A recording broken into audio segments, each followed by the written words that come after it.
own program, and he took all leftovers, you know, from coaches who didn't want us. So, and I was by then I was so eager to prove myself, because this was all unfortunately in back in the days in Soviet Union. This was the name of the game. You have to prove yourself in order to achieve something, and if you don't, I mean, nobody cares.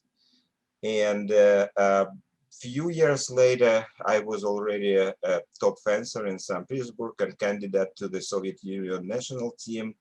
And I got accepted to the boarding school, sports boarding school, where all, you have to be accepted there. I mean, you have to have certain national results, grades. It's a government subsidized program, like kind of, it's a very elite school, like very, everybody wants to go there, basically. And you train along with like Olympic champion, world champions, you know, you saw them on TV, and then actually they are your classmates, you know. And this was very exciting. And this is how I train, and achieving some good results, winning some national tournaments, local tournaments as well, and traveling with, I mean, to camps, to the national team. I never made the top Soviet Union team. It's like top 5 was too tough. You know, at the time, my ranking was about like on the senior team, maybe 13, 14, which, and top 16 were invited to the national camp. So I was training with the best athletes at the time. But I quit fencing pretty early, somewhere around 2021, and for some many personal reasons, and I decided to study, and then I had a conflict, you know, with our with the coaching leadership, you know, because they want to push, they want to go, I want to also take care of my life. And then all these things, you know, was Soviet Union was collapsing, so all this lead to the decision leave Soviet Union, because I didn't see any potential. Now I didn't see any potential with me myself staying in Soviet Union as a person and as an athlete. And so I left, and I moved to Israel, and kind of, you know, for about 2-3 years, fencing was not forgotten, but not my first priority. I was building my new life. And it was actually very exciting, you know, like at some point when I was accepting to the Hebrew University of Jerusalem, I had to spend like, so when I get accepted there, I was working on different jobs, you know, like a regular student job, you know, in the kitchen, you know, like cleaning, you know, security job. And at some point I asked myself, okay, I'm a fencer, I can be a coach, maybe I can find some fencing club where I can work. So I found the club, I came there, and then they said, oh, you know, you're still young. I was like about 25 at the time. And they said, okay, maybe you can represent us. I said, okay, why not? So I came back to my job, and then, but you see, I didn't have any equipment. I didn't have any fencing gear to train. So it's like on the, you know, Rocky movie, you know, I was like running on the woods, you know, literally, you know, pick up some stones, like putting like on the fencing position, launching, you know, literally, I mean, I'm not kidding. I'm just taking some stick, you know, like, and do lunches, because I didn't have anything preparing, and I didn't fence for about like 3 years, 4 years, I don't know. And then I came to the national championships and I was so motivated. So I won it, you know, I got gold medal, and then another national championships. And then they said, okay, you're part of the team. And this was, I was kind of a reborn, but now as an international fencer, because I never made a travel team at Soviet Union, but here in Israel, with Israeli team, I spent about 5 years travel internationally. I participated in 2 world championships and 2 world university games, numerous World Cups, and at the same time I was studied at university and start building my own, you know, fencing group. And then it starts first with the students and then with the little kids, and it becomes so successful. They start getting, not right away, of course, but you know, with the time they start getting medals. And then at some point I asked myself, okay, Andrey, you know, this is what you like. I mean, why? And it's fencing always was my hobby, you know, like, and then something I love. But at some point I decided to make it a job, you know. I said, okay, this is what I like. This is because I had completely different education, like aviation, biotechnology, chemistry. This is what I was studying. But at some point, I found it's like kind of boring for me, and I decided, this is what I'm missing: adrenaline, running on my vans. Like I'm missing traveling. I missing to create something, and this is how I became a coach. And later on, I became a national coach of the Israeli team, and first international results came. And then I travel all over the world, and quite honest, I never thought I will be in America. It just I was invited, to run some, as a national Israeli coach, to run some summer camps.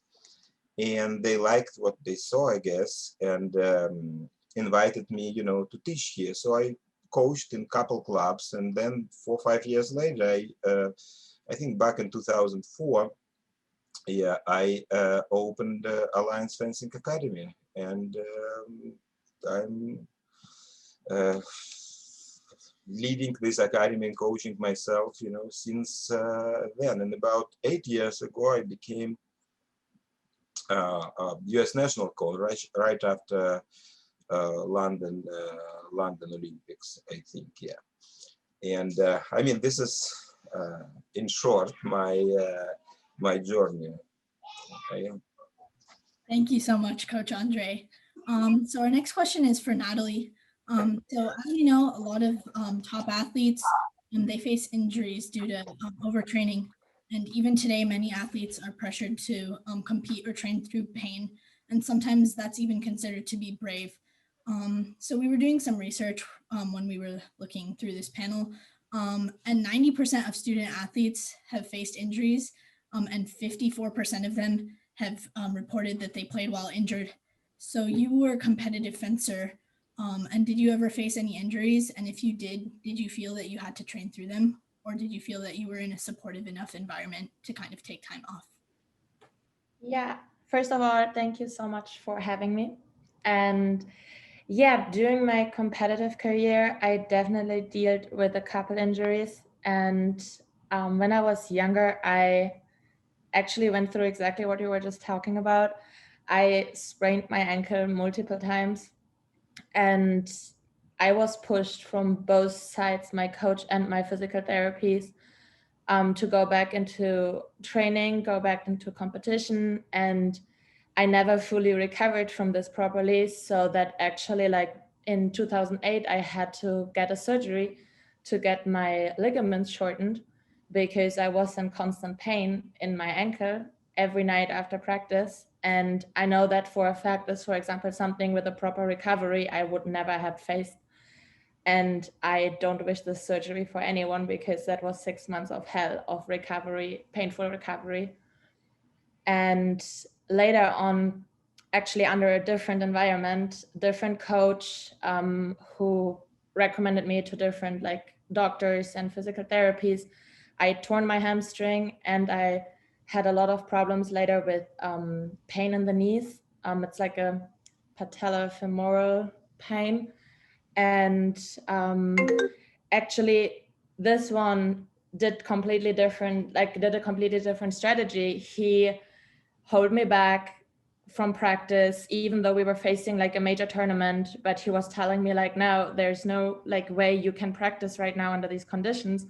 And he motivated me that I can still like compete without practicing. And like he gave me enough like confidence in what I already built up, so that I was like resting, getting prepared this way for the competition. And I actually succeeded much better. I like recovered from my injuries, and I did a good result at the competition. And I'm not facing any problems now, like nowadays, with my knees or my hamstring from these injuries. So I think this is definitely something which is a very difficult topic, because everyone like has injuries back and forth facing their life. And like how to deal with this is very, very important, like to deal proper with this. Yeah. Thank you so much, Coach Natalie. So many times injuries not only have a physical effect, but they also have a psychological effect. And a lot of injured athletes feel depressed that they can't train. And a study shows that 33% of injured athletes face high levels of depressive symptoms. So how can we support injured athletes when they can't play, and how can we help them to recover physically, but also mentally? John, do you want to take this one? Yes, hi everyone. Would be glad to take the question. You know, as an athlete and with some coaching I've done, and also as a sports psychologist, this is a very common problem in sport, and sometimes it's really difficult to know whether you should keep going or whether you should stop and take a break and get some training, and then it's even more complicated when it might be close to a critical competition, where someone might be more willing to want to go ahead and take a risk with injury. And so I think it all begins with making for sure the athlete really understands the nature of the injury, what the risks are, and the things that they can do to help, and the things that they should avoid doing. So I think when a person enters any kind of a challenge or predicament, if they're well informed, have good information, and they feel they have people supporting them, then they'll do better. And so that's the first part. If we can make a problem from becoming bigger, that's always the thing we would first like to do. Beyond that, I think we need to learn to listen to the athletes. We need to learn to take them at their word.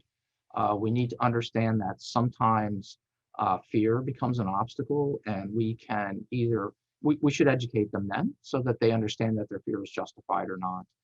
And then sometimes when people are unable to compete, they feel isolated and separated from the team. So we need to make them feel part of the team and still important to the people, the coaches, and the rest of the organization.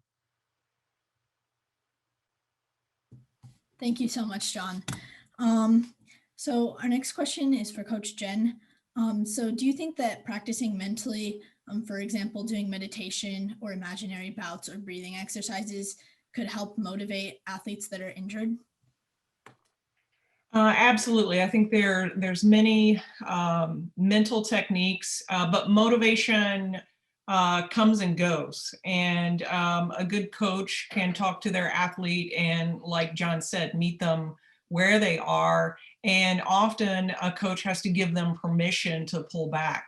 And I would also like to stress that feeling connected when they're unable to practice with the same intensity that they're used to is very important, because they start to doubt themselves or feel like they are not valuable. So offering para-fencing in their club, rotating from right-handed to left-handed lessons, creating an opportunity for that athlete to participate in a way that is valued in that club.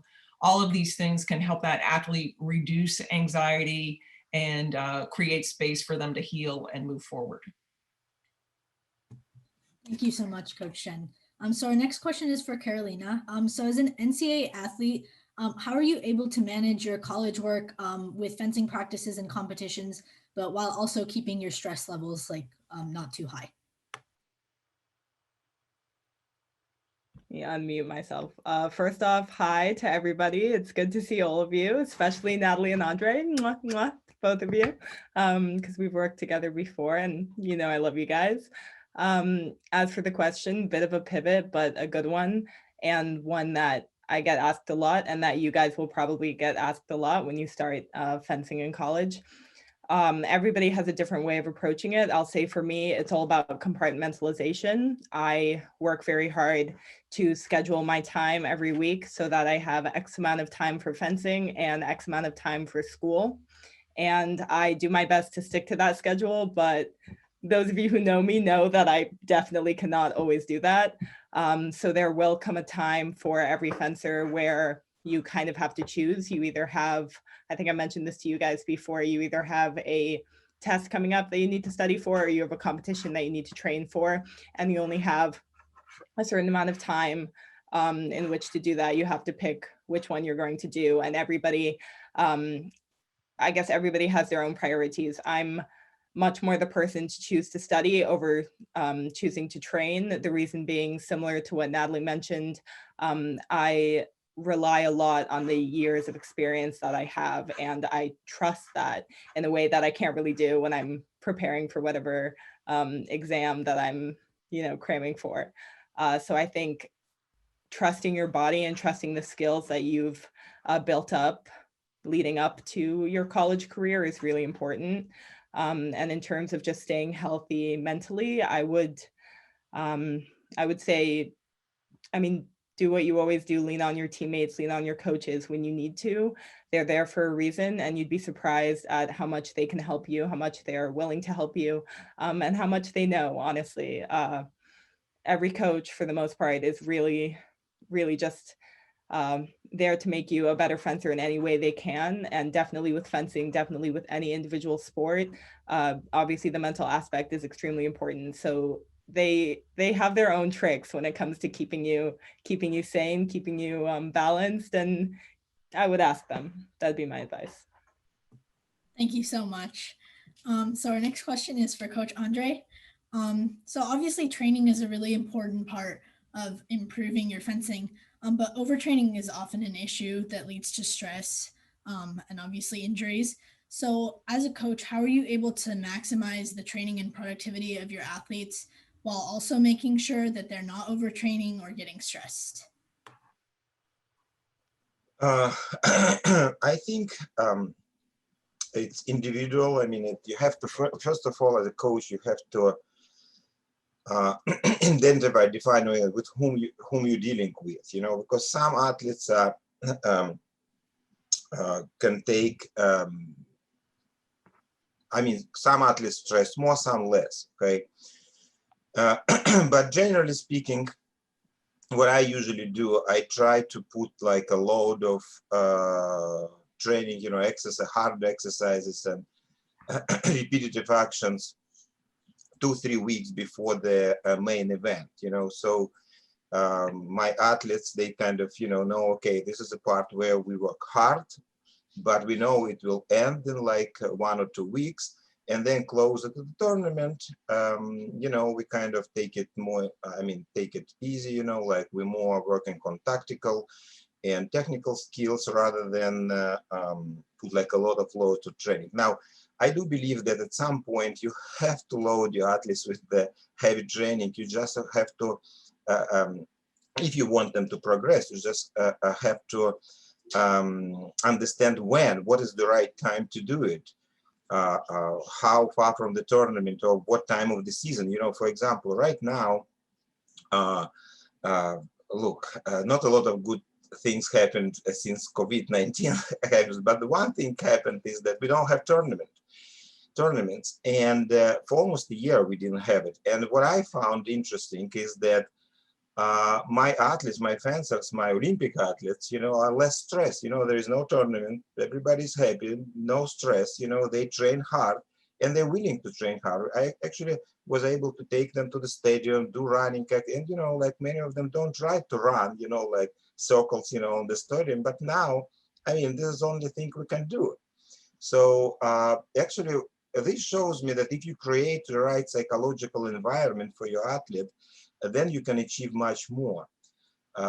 This is what this is my approach. So summarizing this, first of all, it's individual approach. I see who is in front of me, and second, I'm trying to see understand where we put like this hard load, and then we let them rest. And of course, if I see that my fencer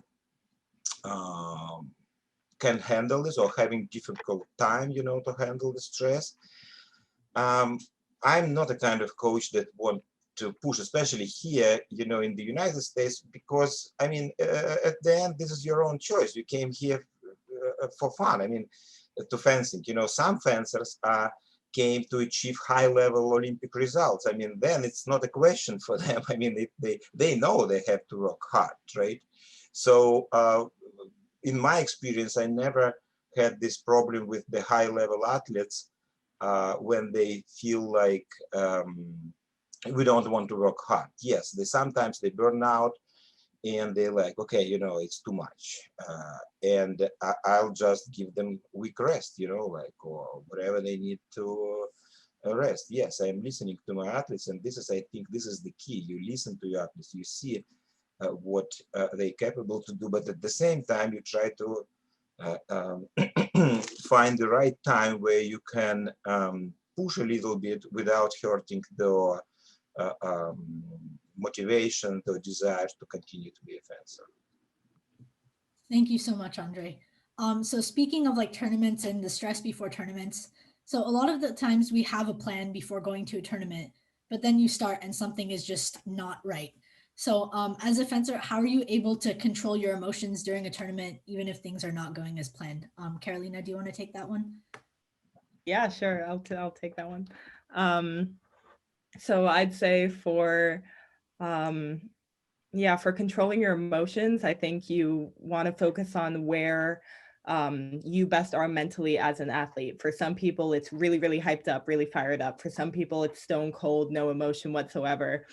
For me, it's definitely right smack in the middle, which is where I try to be. I have a tendency in individual to be too calm and in team to be way too crazy. So for me, controlling my emotions is just trying to gauge where I am and take inventory of where I am and then go as close to the middle as possible. But yeah, that's my plan. It doesn't always work. The thing I'd say is when all hell does break loose for whatever reason, if you're way too nervous or way too calm, if you can't stop it, you got to use it, right? So if I'm really, really nervous, maybe I'm a little tense, my body's tense. I know I'm faster than I normally am, so I'm attacking more than I normally would because I know it's probably going to work. On the other hand, if I'm calmer than I should be and I'm kind of sleeping on the strip, maybe I'll do slow advances until the end of the strip until I can counterattack because I know that I'm not going to move if they attack me unless it's for a really good counter because I'm that calm. So I think it's just really knowing yourself as an athlete and then paying attention to yourself in a competition. And yeah, being honest with how you feel. If you're not feeling the way you'd hope, that's fine. You better find a way to make it work. Yeah. Thanks so much. We actually kind of have a follow-up to that. So how are you able to like consistently find a balance between like calm and motivated? And do you like practice this daily as a part of your routine or just like adapt? No.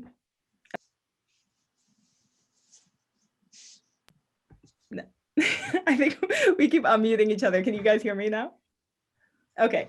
How do I practice that as part of my daily routine? I probably should. I'm told daily meditation is really helpful and I've tried it a couple times and I've never been able to stick to that type of regimen. Yeah, no, I'd say I try it as part of my daily fencing routine. So I guess that kind of counts. Whenever I'm in practice, I'm always trying to make sure I'm not to one side or the other. But yeah, I think it depends. Every fencer has their own training tendencies, their own training preferences. And what works for me, which is trying to find that in a competition, doesn't always work in practice and won't work for anybody else. So I think it's just, again, about finding what works for you and being really honest about that and keeping an eye on it, both in training and in competition. Thank you so much, Carolina. So unfortunately, data shows that up to 35% of elite athletes face mental health issues, including stress, anxiety, and eating disorders. And a lot of athletes also face competition-induced stress. So if an athlete is suffering from mental health issues, how do you feel that you can support them to get through it? John, do you want to take that? Yeah, sure. This is common because there are the sports stresses and there are other stressors as well. And in the athlete's skill set are the physical, technical, tactical, but also emotional resilience is the skill set as well. And so some people are going to be more vulnerable than others to issues that are disruptive emotionally. Some people are just going to be in situations, whether it's within their control or not, that puts more pressure on them. And so these things are there. I think the most important thing is to make resources available to athletes. And I think we can thank individuals like Michael Phelps, who's coming out a lot and in support of mental health, so that when people are struggling, they will seek help. There's plenty of help out there. And it's a matter of accessing it. And sometimes people need permission. They need to be told it's okay. And sometimes I think they need encouragement. So I think when things are really bad, you should have someone, in a sense, coach you through that. It's a different skill set and process, but in many ways, it's a learning process and it's a work process in terms of dealing with things, adjusting and moving forward. Thank you so much. Sort of a follow-up to that. Do you think that there are any specific techniques that you would recommend if an athlete is feeling stressed?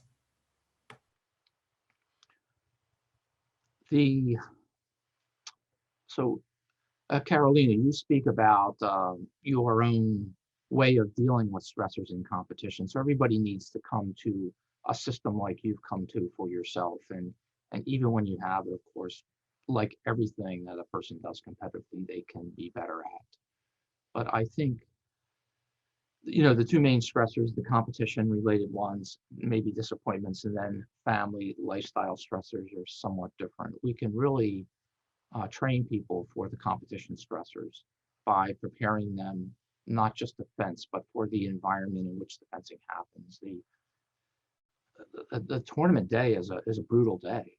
It's many hours. It starts and stops. It's a lot of pressures, and having a person be able to have a plan, not just to fence, but to manage the entire competition from the time you get up in the morning to the time you're finished at the end, I think can be done. And I think this is done to a large extent by coaches, but I think we could all do better at this because it's not something that we as a sport or in general in most sports look at doing in a systematic way.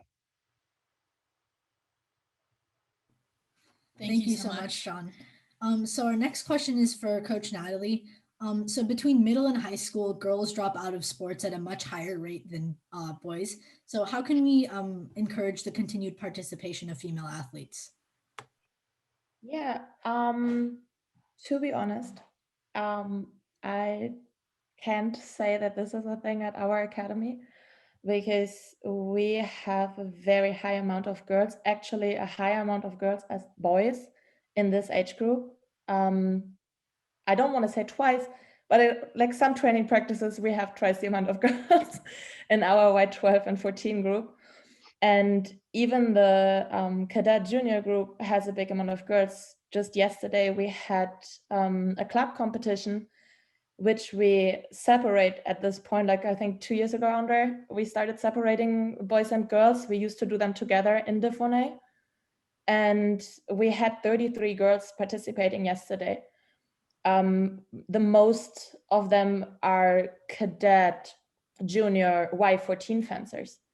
So I think this is a really good thing for us. If this is everywhere though, I can't speak for. I know that in Germany, the dropout rate is much later. When I was back in Germany, like I had trouble keeping my fencers or my girls after they are done with high school, after they finish their school and switch into college, because we don't have a college fencing program like here in the US. So I don't know. I can't tell you like what we do different, but our girls are actually like a high amount staying with us, and I can't say that they are dropping out in this rate, which is a good thing. So thank you, Natalie. That's awesome that you have so many girls in your club and they're continuing to fence. So our next question. No, I'm sorry, I can say why. It's because Natalie's an amazing coach and her girls love her so much and they never want to leave. And same with Andrey, and that's the reason, just saying. thank you, Carolina. All right. So our next question is for Coach Jen. So as we know, many athletes face mental health issues, but coaches, parents, and referees, other supporting staff also do face these issues.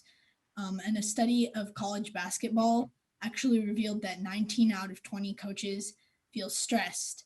So as a coach and referee, did you ever feel that you faced struggles or were stressed that others didn't have to go through?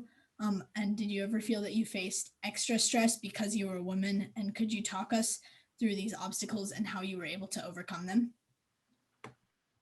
Great question and a tough question. You probably learned from your other panelists previously that women's saber was the last of the 3 weapons to be inclusive of women. So I was part of that beginning group. So there were many of us who were just starting in that realm. So I felt like I had a group to jump into. However, as I started developing as a coach and supplementing my coach development with refereeing at the national level, I started to have experiences in which people were testing me or undermining me or challenging me that I still at the time thought it was like a test that I had to pass. You know, Coach Andrey talked about, you just have to be tougher, stronger, and, you know, jump through some hurdles in order to gain the respect of the community.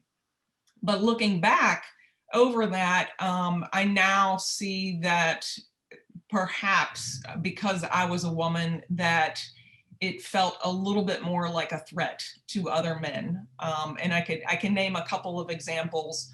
One was my very young team was doing extremely well and ahead at a time against a young Manhattan team with some really great fencers on it.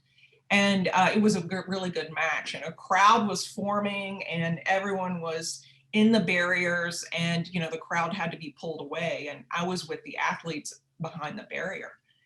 And the other team yelled, "But that little girl is back behind with them." And another referee across the room had to say, "That little girl is their coach," and everybody was quiet. So, you know, there was a time where, you know, it was like struggling for my space. Same thing when I went to my first international tournament as a coach. You know, I was traveling with my athlete. Another mom said, and I don't know if she knew that I was a coach or was just trying to, you know, distract me. She goes, "Whose mom are you? Whose mom are you here with?" It didn't even occur to her that a woman coach could be at an international event. So little darts like that over time, they keep kind of like hitting you as a woman, whereas a man would not be asked if they were in a Team USA warm-up, you know, "Whose dad are you?" That just wouldn't occur.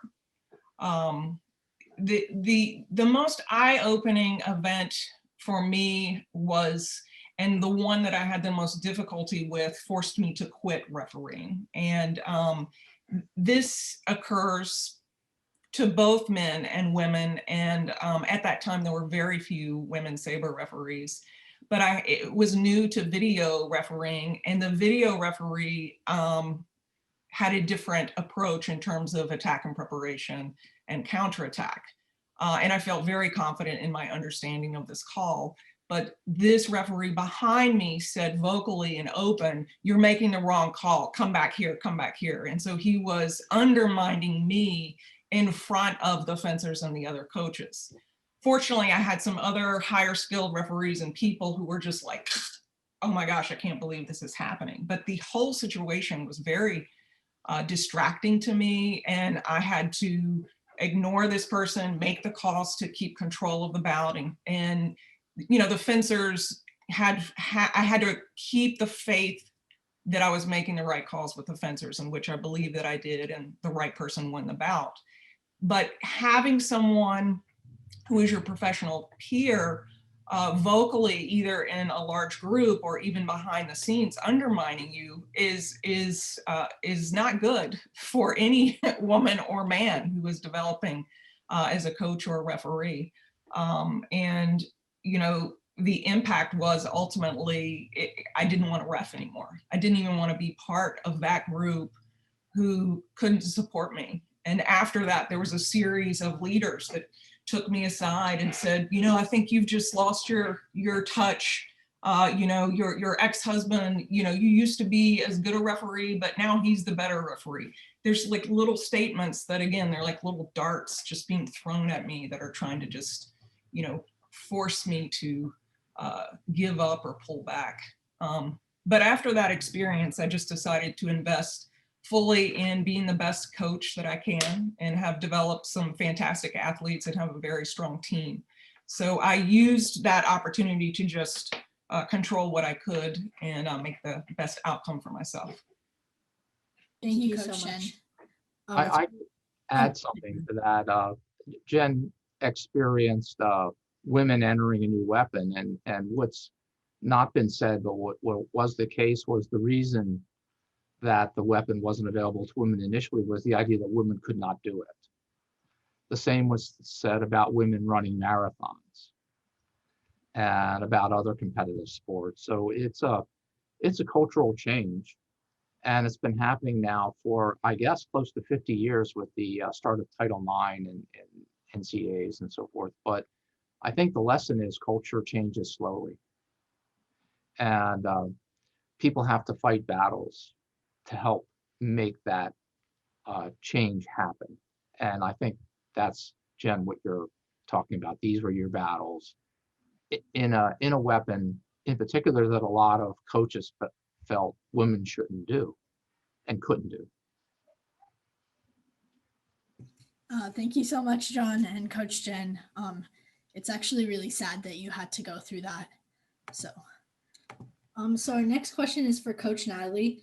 So as a female coach, how do you encourage the girls in your club to work harder and improve every day? And how do you help your athletes to build self-confidence? Yeah, I mean, I try to every day show up, work hard, and give this as like kind of a thing they can like look up to, like to show them then if you put like 100% in, if you do your best, like all that matters is your work ethic and passion in the end, and anyone can go somewhere. And yeah, I think that with the confidence, I just try to believe in my fencers. I try to find for everyone of my fencers, no matter boys or girls, something they can work on, something they can improve, and so build their confidence like in seeing these results, even if it's small steps. I think like my students, like they all know one thing, and like all I give them is like, we work in baby steps. Even if you work on like small things and you improve one small thing, this is something you need to like keep up with and look forward to, and this way you can improve like overall. And yeah, I think a big thing is like that I really try to believe in my fencers and yeah, put the confidence into them. The same of course like on practice tournaments, no matter where. And yeah, I think that's it. Thank you so much, Coach Natalie. So our next question is for Carolina. So you're an NCAA athlete.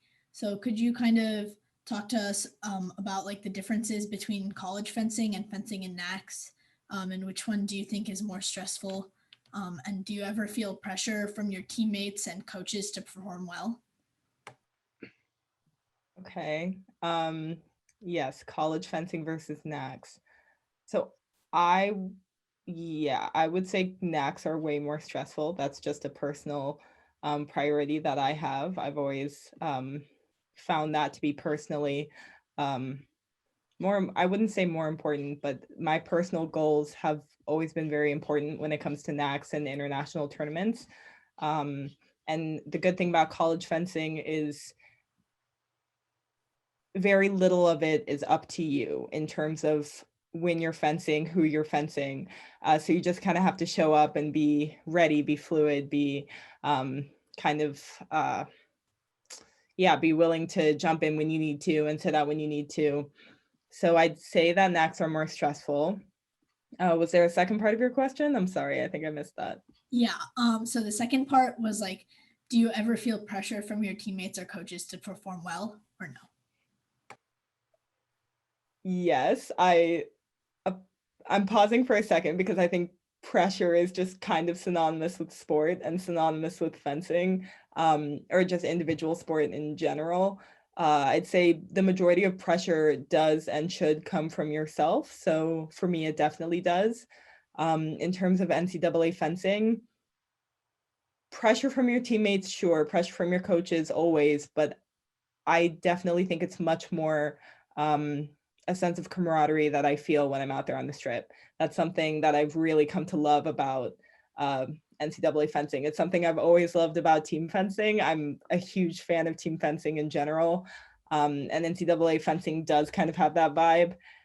And so I always focus much more on the group effort and the support I get from my teammates than the pressure that I feel.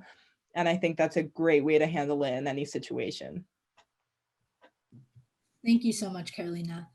So our next question is for Coach Andrey. So Olympic athletes face a lot of pressure to get stronger, faster, and better every day. And sometimes the pressure is so high that some athletes even resort to external help, like performance-enhancing drugs. So how can we as a society make sure that athletes can improve every day without feeling the need to take things like these? You're talking about, I probably don't understand a question. You talk about like some, when you're talking about drugs, what do you mean? So just to clarify the question, like sometimes a lot of athletes feel super stressed and that they need to keep performing better and better every day. So they take performance enhancing drugs to make them faster, better, and stronger. So how do you feel that you can encourage athletes that you're training to make them feel confident so that they don't have to take like performance enhancing drugs, I guess? Yeah, no, first of all, yes, I mean, in fencing, it's not very essential, I believe, you know, to take some food supplements or drugs. Athletes do, you know, like some vitamins or extra maybe proteins as supplement food, but it's more essential, like probably in track and field sports, not in fencing. At least, you know, like in my team or national team or club team, we don't really focusing on this supplemental, you know, drugs or vitamins. Now, I believe you can train, like John was telling earlier, you can train your athletes be less stressful. Let me give you some examples. For example, I asked my athletes to develop their own warm-up routine, but not just their own warm-up routine, but exactly, you know, like for example, like 10 exercises, one exercise after another, and you do it at the club every day, religiously. You go like, you do this warm-up all the day. Now, then your body remember these actions, right? And then what happens next when you come to the tournament? And naturally, you will have stress there. It's a different venue. It's a different opponent. It's always on your mind, the question, what if I'm ready, I'm strong, but what if I will fail? And this puts you in stress. But imagine, but at the moment you start to do your warm-up routine, you're familiar with, but you repeat it thousands of times at the club. It's kind of emotionally and psychologically bring you back to the club. You know, you're familiar with something. You know, it's like a strange environment, new venue, new country, but all of a sudden it's something you're familiar with, your warm-up routine, okay? This is one of the examples, and there is a lot of other things you can do to prepare. Some fencers, as you see, and I encourage this, they just put, you know, like the headsets, you know, listen to the music, right? It's take them away from the stress. I believe you just talking less as a coach. I don't even mention the tournament. You know what I do, and sometimes athletes don't maybe get it, but I just exchange jokes. You know, like I come to the tournament and they just, you know, some funny story or some joke, you know, not related to fencing at all, just, you know, chatting with fencers, and then just to loosen them up, just to kind of feel them, okay, you know, everything is fine. I show them, even, you know, like when they ask, I said, I don't care the result, you know, I don't care what you do. I just, you know what, I'm actually waiting for the dinner, you know, like it has a nice restaurant there, you know, with like good food and wine. Like, guys, let's just finish and we will go there, you know. So it's kind of, it's all like artificial, you know, like things that I say to the athletes that kind of put like less stress on them. The less you talk about the tournament, the less you put pressure on them. I never, for example, say, or try at least, you know, never say, okay, we have to perform, we have to win today. At the moment you say this, your athlete's done, you know. But at the same time, I hear from other coaches like, okay, we're just here for fun. No, we're not. We're not. We're not here for fun. We came to the tournament to win, right? So I don't want to give the wrong message either, you know. But like I said, coach can create at his club some exercises, either mental or physical exercises that can lead to less stress at the tournament. And this is what I'm trying to do. Thank you so much, Coach Andrey. So our next question is for Coach Jen. So has WFencing ever conducted like any reports or studies on the stresses that athletes face? And if not, do you think that it would be helpful to kind of quantify this issue? WFencing has not focused directly on athletes. The focus has been so much on understanding women in our profession and taking some quantitative data on the numbers of women in certain leadership roles as coaches and referees. You know, I think John and Andrey talked about how this is, appears to us, or I'll speak for the group and someone can correct me, that this issue is tied to also academic performance in high schools for teens who are looking to, you know, get them through the night and the practice, you know, to study, and then also in college, you know, there's like short, unhealthy fixes to get through situations. And, you know, coaches, it is my belief that it is our role to normalize stress. And, you know, what Andrey was talking about, you know, making jokes and relaxation, everyone feels stress in these tournament situations, and helping them to believe that they have the ability to cope and adapt within them. And if it gets to be too much, we will support them and help them talk to a professional who can help identify the greater issues, because often it's not just about fencing, it's something at home or something at school or a combination, or it could be biological based. And this could have to do with attention and focus, as well as the brother and sister depression and anxiety. But really, I defer to John on this. I think John would have the best access to where to direct a coach on these reports and studies should it come up with your athletes. John, would you like to add on to a little bit of what Jen was talking about? Yeah, I'd be pleased to. There is a recent study that's examined the impact of COVID on athletes, and I think it's worth reviewing right here. Gen Z is suffering the greatest impact emotionally, especially the older age group, those that are out of high school and in college. It's assumed that it's from an uncertain future. The younger half of Gen Z, the people that are still in their homes, their communities, and are more or less high school focused, seem to be doing better. And then otherwise, the older the athlete, the better they seem to be coping with the stress of COVID in terms of rates of increased rates of anxiety and depression and so forth.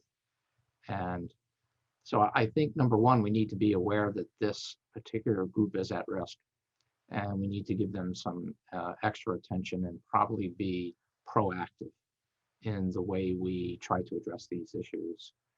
And I think, you know, take the example that, you know, on Andrey's life, all the stops and starts and what Jen has been through, they, in a way, told you, I've been through this and I've learned some things.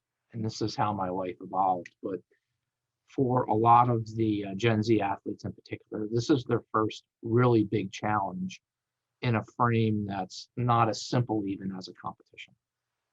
That creates a lot of uncertainty and doubt. So I think we need to pay attention. And I know that's happening. The U.S. Olympic Committee has created a mental health registry that's just unfolding right now.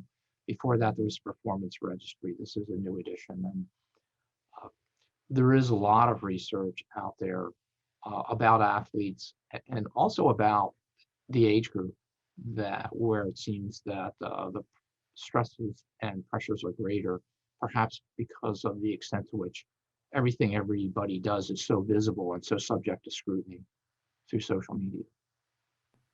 Thank you so much, John. So our next question is actually, again, for you. So it's a little bit different. So every day there's sort of like, there's a new diet, a new technology, and like new pills, and they all claim that they're going to give you instant results like ab belts, stress relieving pills. And there's even a diet that promotes eating cotton balls. So what are the dangers of health trends like these? And what do you think is the impact on the mental health of people who follow these trends? Well, there are no shortcuts, number one, and all these things are selling a shortcut to success. They're just not there. And I would go back to what Andrey said in terms of how do you prepare athletes for competition and, you know, appropriate nutrition practices and so forth. I think it's important to stick with what is known. Most of the new things, by virtue of being new, are not known. They're not tested. And invariably, we hear from marketers, not scientists, about it. So we want to look for the science. And there are places to go for science on things like this. The National Institute of Health has a Center for Complementary and Integrative Medicine, where you can look things up. And then there's also Dr. Heil, is a sort of the guru of all complementary and alternative health. And he gives a more kind of liberal and open view perspective on trendy things like this. So I think it's the same lesson as COVID. We need to go with the science, not with the marketing. Thank you so much, John. Unfortunately, it looks like we are coming to the end of our time, but any last pieces of advice for our audience? Don't eat cotton balls.